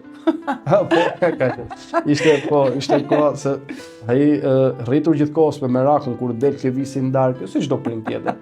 Del Klevisi ndarkë këtu, del Klevisi ndarkë atje. Unë atë kohë isha single dhe fliteshe në për këto formatet rose. Dhe në moment që dele më ndjes, më tha, tani tha dy gjëra. Po, kujdesta me këto klubet një dhe me këto vajzat dy. Se isha single. Mbaj më kemi qenë te rruga e dy kullave. Dhe qeshëm aty edhe vazhdojmë. Ti e ke marrë parasysh besoj këtë. Unë isha, se thosh në atë kohë, nga që isha dhe djali i ri, single, i entuziasmuar, se ishte një ëndër e bërë realitet. Dhe unë për shembull e quaj veten njeriu me më shumë fat në botë. Kam shëndetin, familja ka shëndetin, kam një djalë Oliverin dhe unë bëj atë punë që dua. Nuk mendoj që mund të ketë një gjë më të bukur për një njeri që të çohet në mëngjes dhe shkon fiks atje ku do, tek ajo punë që do, të shkoj për ditë. Është shumë e vështirë për dikë tjetër që është i detyruar për arsye të tjera të bëjë një punë që nuk e ka qef. Dhe është më e vështirë për të. Në këtë aspekt unë e quaj veten shumë se thua mirënjohës me çam ka dhënë Zoti dhe çam ka dhënë kjo jetë. Çdo jetë ka vështirësi, po gjithmonë duhet mendosh që ka tjerë që e kanë shumë herë më të vështirë jetën. E vërtet kjo. Po në fakt edhe ato ditët e tua të qëndresës 420 ditë tek Unaza, ke treguar që ka qenë koha që ti e njohur edhe me bashkëshorten tënde, po, me Fiorenën, po. Dhe si ka qenë periudha e njohjes që ti rrje në protest? Domethënë nga që përfshir aty dhe ajo ishte gati. Kërkonte një tjetër Klevis. Ajo ishte gati të bënte një protestë kundër protestës, sepse ajo kërkonte gjithmonë që dinin, por atje ishte edhe paradite dhe masdite, që është se vinin paradite policët, masdite ishte protesta, ndarke bëshën e arrestim, pra në këtë aspekt ajo ishte gjithkohës aty, ishte 24 orë dhe ne nuk kishim mundësi që të dilnim, të shkonim ishim një grup që do shkonim për një fundjavë në Korçë, dhe unë i thash që po do shkojmë. Pastaj aty filloi duke u acaruar situata tek Unaza, unë tash nuk vi dot se nuk e di, mund të vi policia. Mbaj mund ndetëm një javë që nuk më fliste. Edhe pra atë është një sakrificë madhe që merret me mua, sepse nuk i jap atë kohën që meriton. Si e njohur me të? Nëpërmjet një shoqe që punoja në presidencë. Ai ka qenë takimi i parë. Në atë kohë unë isha pak kurioz, ka qenë me një dokumentar Anunnakit. Supozohet që ishin ca alien që kishin qenë më përpara në botë, po në Egjipt, ishte një gjë. Po. Dhe shikoja këtë dokumentarin dhe rastësisht kur na ulën aty dhe Fiorella, po ishte, si thosh, ishte e miqësuar me këtë dokumentar. Dhe filluam ta diskutonim këtë dhe ishte shumë kështu një klik në diskutim, por zgjati goxha kohë, njoja ishte on-off, dhe se unë te puna, te përda ajo kishte, se ajo merret me biznes, shumë e aftë, ishte një dyqan vetëm merret me lodrat e fëmijëve dhe tjetër, më bërë shumë përshtypje, kjo çante në një situatë jo të mirë ekonomikisht për vendin, biznesin, një që se kishte këtu misi të mëdha dhe arriti me forcat e veta dhe më bënte shumë përshtypje dhe është pjesa më e bukur që dua unë tek ajo është kjo, është një njeri i bërë totalisht vetë.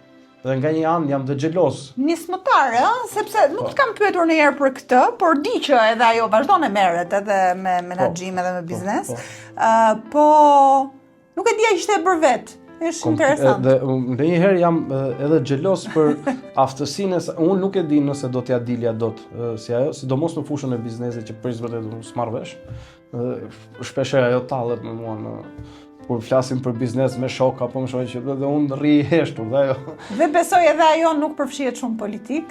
Jo, nuk përfshihet. Ajo rri në heshtur për këto, po gjithmonë unë mundohem t'ja shpjegoj, të ashtu, po si thosh, plotësojmë njëri tjetrin. Ajo ka atë botën e vet, biznesin e vet, gjërat e veta, unë kam këtë pjesën time. Ka qenë tolerante? Shumë. Ndaj teje? Shumë, se domethënë Pra llogaritë 420 ditë, gjatë gjithë ditës në protestë, janë fazat e Nëse para të ajo ka njohjes. qenë njohja. Po tani që ju jeni bërë edhe me një djalë, Oliveri, sa vjeç është Oliveri? Oliveri është 4 vjeç e gjysmë, tash më prindi bën 5. Po, 4 vjeç e gjysmë, sigurisht keni krijuar familjen tuaj të vogël, të bukur, por sigurisht që një vajzë e re që ka krijuar këtë familje do burrin më prezent në shtëpi, domethënë edhe duhet të jetë tolerante, besoj që ta pranoj këtë situatë tënde. Ti je vazhdimisht i angazhuar, unë shikoj edhe në selin e Partisë Demokratike, edhe në terren, në çdo aktivitet partie, merresh thua ende edhe me media ndisi, me portalin, ke ndërmend të nisësh edhe një podcast tëndin edhe po e them këtu dhe të përgëzoj për këtë. Pra vazhdimisht je angazhuar, po kur e gjen kohën tani që edhe të këshillohesh nga fariu, edhe të kalosh kohë me mamin dhe me motrën që thua se je shumë i lidhur me to, edhe të rish me gruan dhe djalin. Se dita 24 orë ka. Ja si do. Unë vitë PD-ja, fariu vjen çdo ditë gati tek Kalaja dhe ne bëjmë një xhiro rreth për qark. Ras ku unë marr këshillat e mia, dhe diskutimet e mia gjatë. Po në sport gjatë kohës. Bëjmë një hecë, se fariu vetëm gjithkohës. Më kritikon gjithmonë, të e ke kështu, të e ke ashtu, duhet ta bësh. Dhe përgjithsisht ka drejt. Ashtu ë? Po, përgjithsisht ka gjithë është e çuditshme me atë, po ka edhe të vjen natë se ka gjithmonë të drejtë. Po për shembull, për çfarë të kritikon? Po fjalimet për shembull, thotë këtu e ke te kaluar masën. Kjo duhet ishte përqendruar vetëm tek një pikë, ke përmendur 4 pika. Një tjetër që unë këshillohem shpesh është motra. Kam një marrëdhënie shumë të ngushtë me motrën. Kam edhe si shoqe, edhe si gjithçka. Ajo për shembull sakrifikon shumë për mua, edhe ajo. Gjatë gjithë kohës më ndihmon. Qefet e veta gjithmonë i ka lënë më njanë për të plotësuar të mijat. Në ç'kuptim? Në të gjitha kuptimet e mundshme, sepse edhe kur ishim në Angli bashk. Po i lëre Anglim, po tani po them. Po edhe tani, ajo për shembull për shkak se unë nuk jam shumë gjatë gjithë kohës tek shtëpia, tek mami, tek babi, ajo merret dhe me çështjet dhe problemet që kanë ata. Ndërkohë që aty do duhet të isha dhe unë, ndërkohë dhe ajo vetë është shumë e ngarkuar, se ka punën e vet, ka gjërat e veta dhe si thosh dhe merret dhe me mua. A jeni afër me prindrit dhe me motrën me shtëpi? Jo, unë jam tek Kodra e Diellit, kurse familja jeton tek Rruga Kavajës. Me trafikun e Tiranës nuk ka vend afër, se do 4 orë shkosh kudo. Okej. Sepse të qenit afër shpesh herë zgjidh situatën e menaxhimit të shtëpisë. Dhe për shembull kur merret, me që po flisim për motrën, dhe kur merret me çështjet e mia, do të thënë nga ne të dy, dhe paktën në familje ajo quhet si the brain in the family, është më e aftë, është më e zgjuar për të vërtetës. Dhe asaj më që merret me këto, po duhet merret edhe me mua pastaj. Në këtë aspekt dhe me punët e mia, përveç punëve të veta, punëve të pariut, të mamit, tjetës e gjithë, merret dhe me punët e mia. Pra në këtë aspekt e kam dhe këtë marrëdhënie shumë të ngushtë. Po për sa i përket marrëdhënies me Fiorelën, domethënë, a e gjeni kohën ju edhe për të qenë me njëri tjetrin apo Po pyesësh Fiorelën, jo. Bëjmë një ditë tjetër intervistë me Fiorelën, dhe të shumë kundra, por shikoj, dhe Fiorela në gjitha për shkak të punës time, në gjitha aktivitetet dhe ne. Edhe ajo është vetë angazhuar, gjithsesi. Ajo është e angazhuar, po është në biznesin e vet. Po. Dhe po ka një gjë tjetër që e cila më mërzit mua. Është që pjesën më të madhe të aktiviteteve me çunin e bën ajo se unë jam gjithkohës në punë. Unë mërzitem që s'jam aty. Ajo mërzitet po ashtu që unë s'jam aty. Si më thon po them takimi i parë me prindrit. Dita e parë e kopshtit. Domethënë dalja e parë aty në një restorant. Domethënë ka shkuar ajo me shoqen e vet, kanë marrë fëmijët, kanë qenë baballarë të tjerë, unë sisha. Unë mundohem që t'i kompensoj në momentin që është e parë. Dhe ndonjëherë me këtë mërzitem dhe kjo vjen vetëm për shkak të punës. Po sinqerisht puna që bëjmë ne është realisht se njerëzit e paragjykojnë pjesën e të qenurit politikan, po arsyeja pse na merr kaq shumë kohë, se unë para dite duhet të takoj disa njerëz që më kanë kërkuar një takim, që kanë një hall vetin, që thonë duhet ta flasësh në parlament, kur del në emision thuaje këtë, bëj atë. Është një punë aq e ngarkuar dhe përpos tyre i shtohen pastaj komisionet, parlamenti, debati, denuncimi, për një denuncim që të gjesh dokumenta, do kohën e vet, do takime me njerëz, me ekspertë, që si ditë gjitha. Nuk je ekspert i rrugëve për shembull, do duhet të takosh një inxhinier. Ti si je ekspert i krimit, do duhet të takosh një oficer. Pa të gjitha këto janë çdo gjë që del nga goja e një politikani, prapa asaj fjalie është një takim. Megjithatë, dikush mund ta shohë edhe si një qasje pak egoiste, pra që ti merresh me punët e tua, me karrierën tënde, me zhvillimin tënd. Po, kjo është qasja Fiorelës. Dhe qasja e çdo gruaje, do thosha, gjithsesi, por që gratë kanë këtë që e quajnë që ky është problem. Unë i them asaj, unë po luftoj funditës të ul taksat e biznesit vogël që ti përfaqëson. Se ajo ka biznes edhe ta e mytën me taksa. Sigurisht, kjo është e vërtet. Dhe do përfitoj kur të vi Partia Demokratike, patjetër që të gjithë do përfitojnë nga kjo anë. Po nga ana tjetër, pastaj ti kompenson, besoj kur mundesh me kohën me djalin, e shoh që ti je goxha i ndjeshëm ndaj tij, edhe fotot që poston në rrjetet sociale me të duket që je shumë i lumtur. Unë kam, domethënë një gjë të mirë kam, unë çohem herët.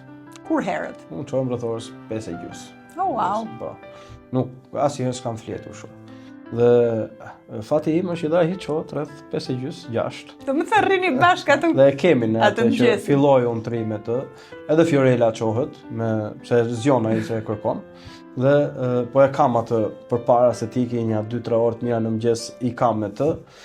Kur vi, nëse jam ndonjëherë në drek në shtëpi, vi dhe ndarkë vonë i plotësoj një qef, për shembull ai tani ka qef to Legot dhe nuk e di pse është fiksuar ka një 2 muaj me Titanicun. Edhe fëmijët e mi janë fiksuar me ato Legot, është po shumë mirë është. Ka qenë këtë kohë një muze që është hap për Titanicun dhe ka bërë namin në të gjitha këto. Dhe si duket, nuk e di ku e ka dëgjuar ai dhe i është fiksuar Titanicu dhe kanë sjellur një Lego Titanicu kaq, po që ajo do 2 muaj të mbaroj se i ka shumë të vogla këto. Dhe që t'ja ndërtoj dhe ai çdo ditë vjen ndërtove edhe domethënë kam dhe këtë pjesë që merrem me të e kemi si lojën tonë. E mendoj që ta zgjerosh familjen Klevis? Çdo ditë, me të drejtën. Edhe mundësia e parë që do jetë në një kushte pak më të mira, po unë do thonë që kushtet nuk vijnë asnjëherë. Mund të jetë, por duhen, se është situata e tillë dhe por në ke shkon dhe çdo gjë tjetër. Shikoj, megjithatë mendoj që duhet jemi aq më mirë. Absolutisht, po duhet jemi realistë edhe për diskutuar që për çiftet e reja dhe familjet e reja nuk është më e thjeshtë që të ndërtosh një familje me koston e jetesës gjithmonë më shumë në rritje, me faktin që Tirana nuk është më ajo Tiranë që ka qenë në çmime dhe në jo, Tirana s'ndryshon fare as nga Milano, as nga meniu, në asnjë aspekt të paktën për sa i përket ushqimeve. Për fëmijët pasaj në disa raste është shumë herë më shtrenjtë Tirana se vendet të tjera. Besoj ti e di edhe më mirë se unë. Absolutisht. Por Dhe diun që është ideja, kush den televizor duhet të ketë miliarda euro, këto janë ca teori konspirative që janë shpikur dhe patjetër që kanë vështirësi dhe shumë nga arsye pse është popullimi i Shqipërisë sot është pikërisht pjesa ekonomike. Kemi 6 qarqe sot në Shqipëri që kanë më shumë vdekje se sa lindje. Absolutisht. Është shumë e trisht është kjo në fakt. Me vërtet. Por nëse do të jesh i lumtur me jetën, çdo fëmijë është mrekulli e Zotit, sa më shumë mrekulli të Zotit kesh në shtëpi, aq më të mirë je. Po, sigurisht, megjithatë ndihmon kur edhe babai është në shtëpi edhe patjetër. Jo, është e vërtetë se gjithmonë edhe ndihmon gjithmonë juve ju vjen taksirati. Me ndarje, jo, është më e vështirë për një gruan politik absolutisht. Për një gruan politik është shumë herë më e vështirë për shumë arsye. Por si për gratë edhe për burrat mendoj që pjesa e suportit nga bashkëshorti dhe nga familja më gjerë është shumë e nevojshme, Patjetër, s'ka diskutim. Nuk bëhet dot asgjë bëhet dot vetëm, jo më sidomos në kohët e sotme. Po mua më vjen mirë që ti e ke këtë qasje, është tipike e djathtë për familjen, për atë dheun, për kombin, edhe gjithmonë më shumë mendoj që duhet nxitur kjo, edhe përmes shembujve dhe modeleve, edhe nga të rinjt, edhe nga ne qoftë që dalim dhe flasim në çdo vend botës ka platforma specifike që shpjegojnë rëndësinë e familjes, që shpjegojnë rëndësinë e shtimit të familjes. Ka platforma specifike. Në Shqipëri fatkeqësisht, domethënë në Shqipëri, se po them fatkeqësisht, por në Shqipëri është edhe një dakordësi e përgjithshme. Shqiptarët duan familje. shqiptarët janë nga natyra konservatore. Dhe kjo është një qasje shumë pozitive për vendin tonë, që na ndihmon në relatë me këtë. Por nuk mund të ti mohohet vështirësia e një çytetari që jeton sot në Pogradec, e një triu në Pogradec, që po të vinë në Tiranë dhe të marrë një shtëpi ka të pamundur, se është 2000 euro metri katror, ndërkohë që ai është rritur dhe mund punoj sot në Pogradec me 400.000 lekë rrogë në muaj, është ka të pamundur ta blej shtëpinë në Tiranë, dhe të krijojë familje, dhe të ndjekë shpenzimet. Pra, dhe ky rast, prandaj duhet të dhe jo vetëm Tiranë, do thosha në gjithë Shqipërinë, po rriten çmimet. Do të thonë është bërë katastrofë, dhe prandaj na duhet ky që flasim gjithkohës, që duhet një ndryshim që t'i ulim këto çmime, se çmimet janë të ngritura nga taksat, nuk kanë një shkencë. Ta kanë shtuar taksat, i këtë parë që thonë nëpër parlament që kemi marrë buxhetin më të madh në histori. Kanë marrë buxhetin se sigurisht marrin më shumë taksa. Patjetër. Nga vjen buxheti. Buxheti para që paguajnë qytetarët edhe kaq. Por me gjithë ulje ngritjet e tua, familjes tënde edhe të kujdo të riu tani që është i përfshirë edhe në politikë edhe në ndryshimin e kësaj situate, po them për opozitën.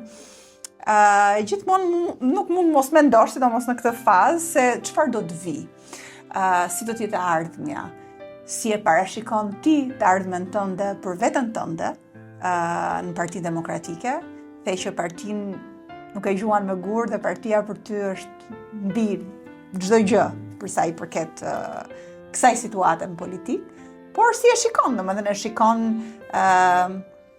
të avancosh drejt kryesimit Partisë Demokratike një ditë, si e ke planin ti në mendjen tënde? Thash në fillim, asnjë politikan që është politikan dhe që e do politikën nuk ngopet në pozicionin që ka.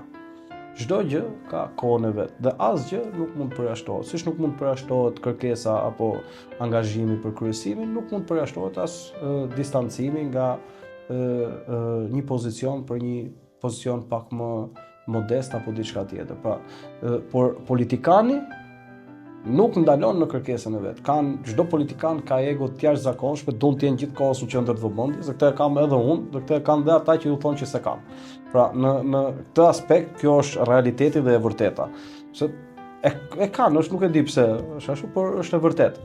Megjithatë, shoqëruar me dëshirën e mirë për sa i përket rastit tënd, për të bërë më të mirën edhe për vendin. Pra jo thjesht egoja personale, por në të njëjtën kohë. Shiko, kanë në çdo profesion, edhe gazetaria, edhe ky podcast, jep një ndihmë, ka një qëllim vetin, po në të gjitha rastet, pavarësisht qëllimit që ka, ndihmon për një informacion, pra ndihmon shoqërinë sot me këtë qasje, ndihmon ose s'ndihmon, se ka dhe programe që nuk ndihmojnë fare. Patjetër, jo, ai ndihmon për të kuptuar që çfarë nuk duhet të duash.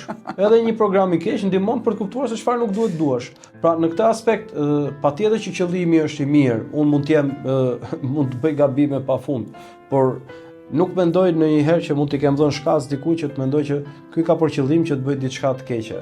Në të gjitha rastet, për shembull, ndryshe nga kolegët e mi kur u dogjën, jo nga kolegët e mi, po nga çfarë u perceptuan atkohë që ishte një vendim politik, një arsyeja themelore pse unë rash bie dakord me propozimin për ndjekjen e mandateve dhe nuk jam bërë edhe sot pishman, po të më pyesësh, s'jam pishman, mendoj prapë që ishte e duhur që e dogja mandatin, sepse në atë kohë isha deputet i Pogradecit.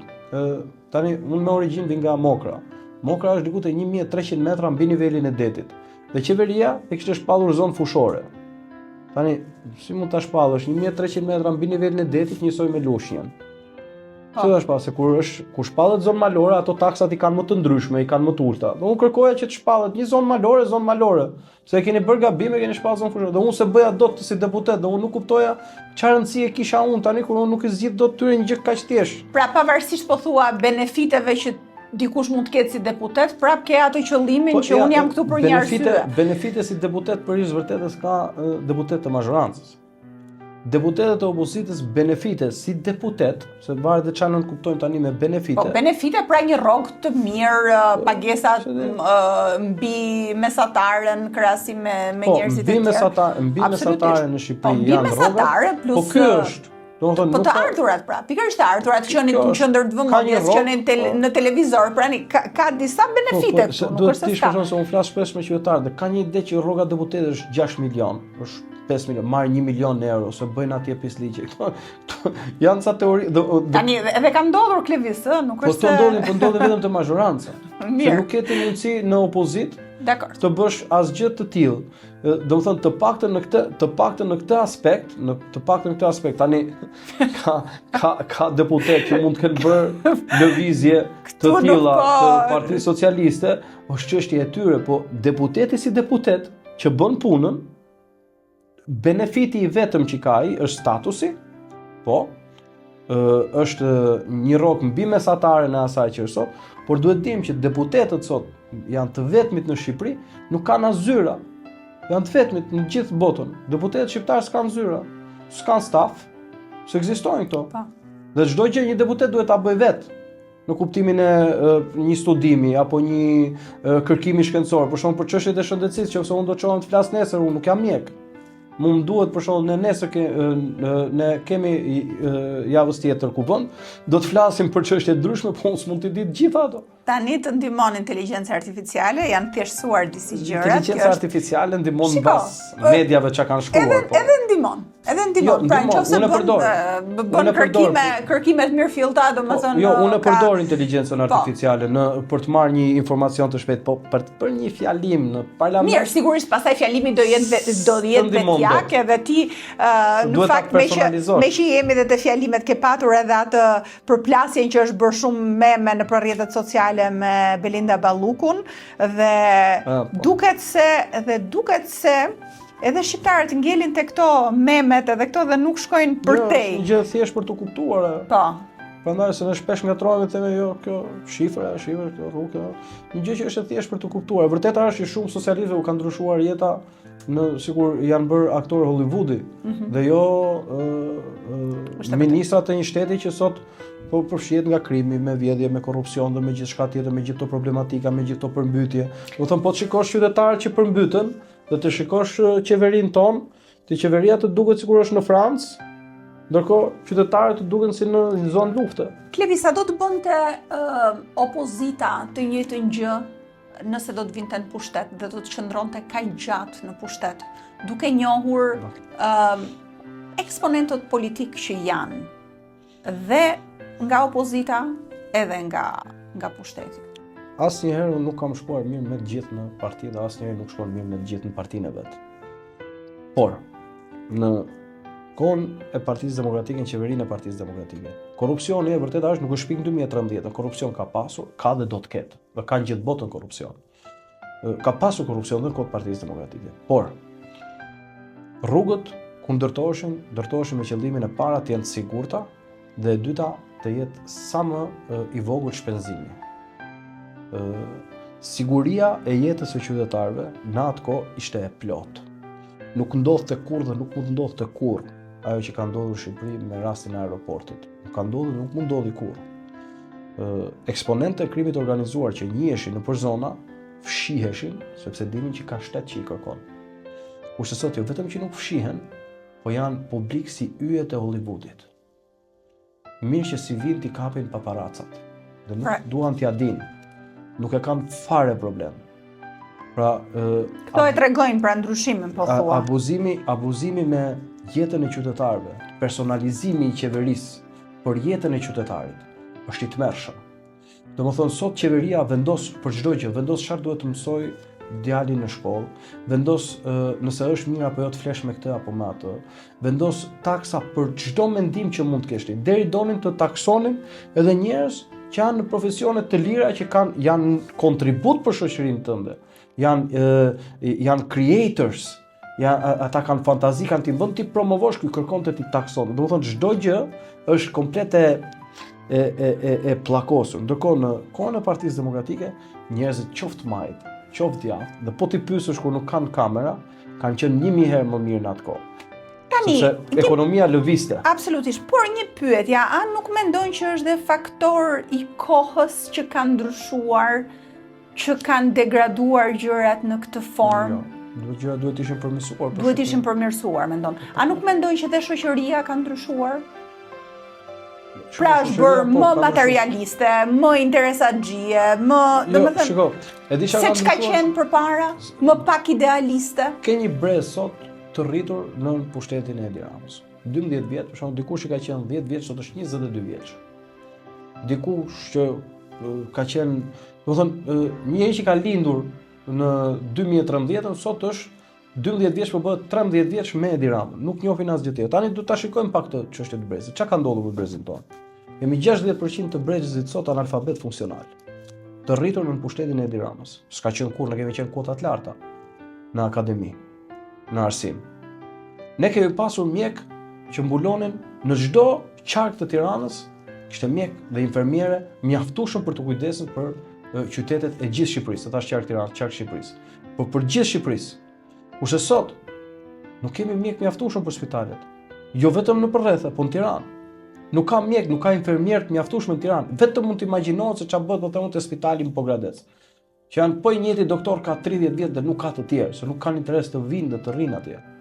Pra në këtë aspekt koha dhe qeverisja e Edi Ramës e transformoi edhe shoqërinë dhe dha një orientim komplet tjetër për interesin që duhet të ketë shoqëria. Në të gjitha aspektet këta e promovuan të keqen dhe promovuan këtë filozofi dhe prandaj ka ndodhur kjo. Nga të gjitha këto që ti ke bërë, ke thënë, ke shpalosur, për dikë që nuk të beson, si do ta bindje?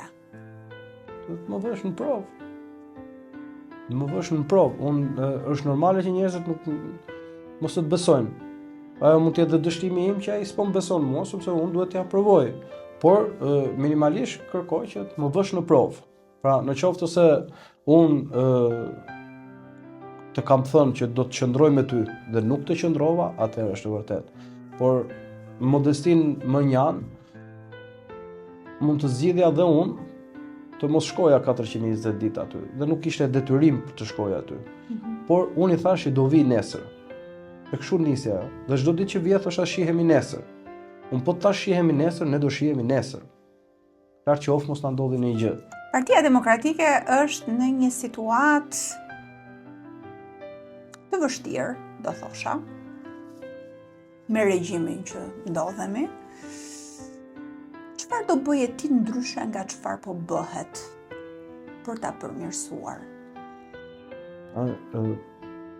Ndryshe, çfarë do bëja unë do të ishte e para, mendoj që afrimi të rinjve është shumë i nevojshëm, por të rinjt afrohen me metoda të reja. Dhe ka nevojë për një politikë të tyre, dhe ka nevojë që të përveç forumit rinor që bën një punë të jashtëzakonshme, ka nevojë për një organizim të plot dhe një platformë të plot politike me propozime konkrete që është vetëm për të rinjt dhe që të punojë çdo ditë. Vetëm për të rinjt, që nuk ka lidhje me aksionin e përditshëm që ka Partia Demokratike. Kjo është për t'i treguar atyre se për çfarë we stand for, për çfarë qëndrojmë ne. Të vinë dhe ta shikojnë se çfarë është partia, cilat janë, kush janë herojt tanë, qoftë në Shqipëri dhe qoftë në përbot. Të tregojmë aktivitete edhe shoqërore që ne i bëjmë me njëri tjetrin, dhe të gjithë këto të kemi mundësinë në këtë formë t'i afrojmë. Për sa i përket përballjes me regjimin, unë edhe sot patëm një mbledhje, kam thënë publikisht që mendoj që qasja jonë edhe në parlament duhet ishte më ndryshe. Në të gjitha format, Edi Rama do mundohet për ta vazhduar shkatrimin e pluralizmit dhe parlamentarizmit. Debati dhe përballja nuk është në nivelin e problemet që ka vendi. Pra, nëse unë e quaj një njeri kriminal, unë mendoj që kam thënë fjalën e fundit për të. Dhe nga ai moment unë të trajtoj vetëm si të tillë. Nuk të trajtoj më ty si një qeveri. Dhe unë nuk mund të ta trajtoj më si një qeveri, do të kisha dashur shumë që të kisha përballë një qeveri, se tash më kam pasion politikën, dhe si të jem në opozitë apo në pozitë, debatin politik unë e shijoj po njësoj. Por, nëse ti nuk po bën politik, po thjesht po bën krim, unë e ndjej si një detyrim, jo vetëm për të denoncuar, po dhe për të larguar. Tani, asnjë kriminal nuk ikën me të lutem ik. Ikën kur e heq ti. Dhe kjo duhet të jetë një formë që ne duhet gjejmë. Unë nuk them që kam përgjigjen për të gjitha, por që një përgjigje e kam që këta nuk do ikin vetë dhe këta nuk do na i heqë askush. Këta duhet t'i heqim ne. Mendon se do t'i bindi Partia Demokratike njerëzit që ta përmbysin këtë regjim? Po, nëse fillon Partia Demokratike e para, që ta përmbysi. Njerëzit duhet bashkohen. Por ne duhet të tregojmë njerëzve që po, ne kemi seriozisht dhe jemi në këtë pikë. Dhe pastaj nëse kam dëgjuar edhe këtë se njerëzit nuk çohen, ka raste që mund të ishin çuar, ka raste që mos ishin, po mos harrojmë edhe një gjë tjetër. 12 vjet janë mbushur sheshet këtu pafundësisht dhe kanë ngrënë gaz, janë arrestuar, janë 6.000 mbi 6.000 ca arrestime të bëra në 12 vite nga protestat e opozitës. Ata janë gjithë qytetarë janë ata. E kanë sakrifikuar, kanë ardhur aty, shumë prej tyre janë shkatruar shtëpitë, janë hequr nga puna, janë bërë presione nga më të ndryshme, qoftë edhe nga krimi organizuar, dhe ata prap kanë ardhur. Në shi, breshër, verë, çfarë doni ju, domethënë vetë shkonin me pushime, ishin në protestë me ty. Nuk mund të themi që njerëzit nuk janë çuar. Mund të themi që ne mund të kishim bërë një punë më të mirë, duke filluar nga muaji i parë. Dhe nuk duhet që të përsërisim gabimet e tjera. Domethënë nuk jam për mitingje. Ne për vërtetës më së shumti kemi bërë mitingje se sa protesta. Protesta ka bërë Franca, protesta ka bërë Bullgaria tani vonë, para 2 ditësh, protesta ka bërë Greqia. Ato janë protesta. Protesta ka bërë Shtetet e Bashkuara të Amerikës. Ne kemi bërë mitingje dhe ne duhet të organizojmë protesta. Protestat dhe në krye të këtyre protestave duhet të jemi ne që kemi marrë shpërblimin më të madh nga populli opozitar, duke filluar me deputetët.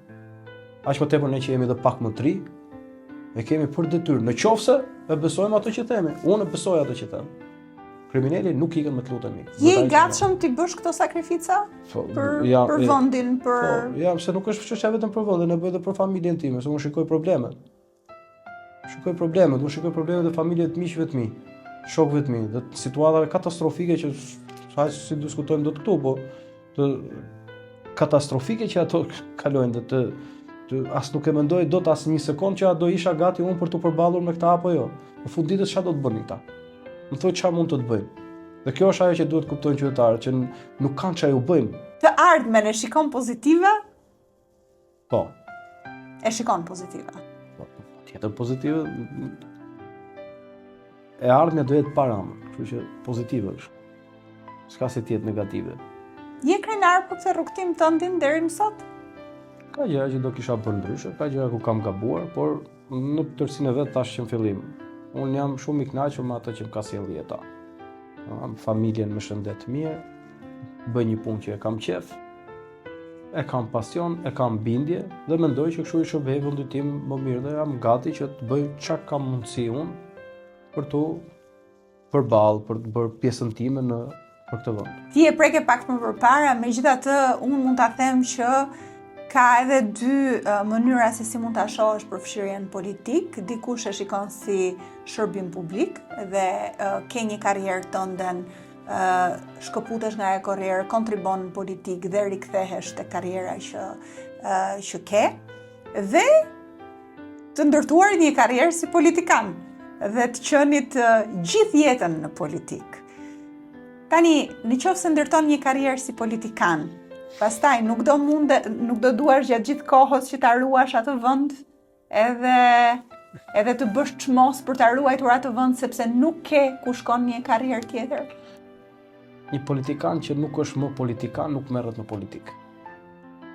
Por nëse një politikan arrin të qëndrojë politikan, le të rinë politik. Okay. Nëse ka gjë për dhënë akoma, le të qëndrojë. Ka të njëjtat teza i thonin Churchillit në Angli. Ka ikur koha dhe e lanë në bankat e fundit të parlamentit. Dhe më pas ai drejtoi përsëri vendin dhe drejtoi luftën kundër Hitlerit dhe e mundi.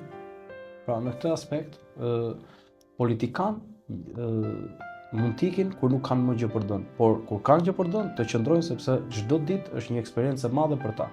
Dhe na ndihmojnë dhe ne të rit që vijnë. Ti ku e sheh veten këtu? Nuk e di, do ta tregoj koha, unë nuk mund të parashikoj nëse do jem politikan tu, a do kem gjë për dhënë mbas 10 vjetëve. Megjithatë besoj që dëshirën e ke. Dëshirën e kam, po të pyesësh sot, po them, nuk e parashikoj dot nëse unë do kem gjë për dhënë, unë do të them këtë. Në momentin e parë që konstatoj që unë nuk kam çfarë jap më për vendin tim dhe nuk ndihmoj dot më njerëz, do të largohem nga politika. Por një herë për një herë as nuk e mendoj dhe as nuk e kam plan. Levis, faleminderit shumë për këtë bisedë të hapur. Faleminderit. Jam shumë e kënaqur që erdhe, që shpalose atë që ti je, edhe përtej politikës Shumë dhe të sugjeroj që ta bësh gjithmonë më shumë, edhe në Faleminderit. podcastin tënd ndoshta. Sa herë të më ftojnë? Faleminderit. Faleminderit.